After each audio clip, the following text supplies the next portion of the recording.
সুপ্রিয় দর্শক, আপনারা কি দেখছেন মোর কাটা পিস কিভাবে পরিষ্কার করে হাটে নিয়ে যায় এরা? তো এই ভিডিওতে সবকিছু দেখিলেন।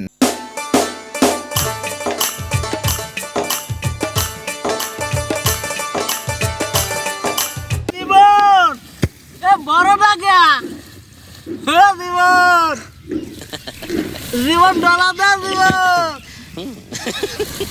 জীবন খালি ক্যামেরা হরে না জীবন জীবন হাইয়ো জীবন হাইয়ো জীবন হ্যাঁ, এই যে আঙ্কেলটারে দেখতেছেন, সে খুব হাস রহস্যের একজন মানুষ। দেন কি রকম মজা করতেছে কাজের মধ্যে। যে কোনো কামে মজা না থাকলে কিন্তু সেই কামটা ভালো লাগবে না, ঠিক আছে? এইভাবে হচ্ছে দেন যে এনে হচ্ছে আপনার মাপ দিচ্ছে, ঠিক আছে? এই হচ্ছে মোর কাটা পিস। আপনারা যারা দেখেন নাই এই ভিডিওতে দেখে নিলেন। এরকম ভিডিও যদি আরো পাইবির চান তাহলে অবশ্যই আমার পেজটা ফলো দিয়ে পাশে থাকতে হবে।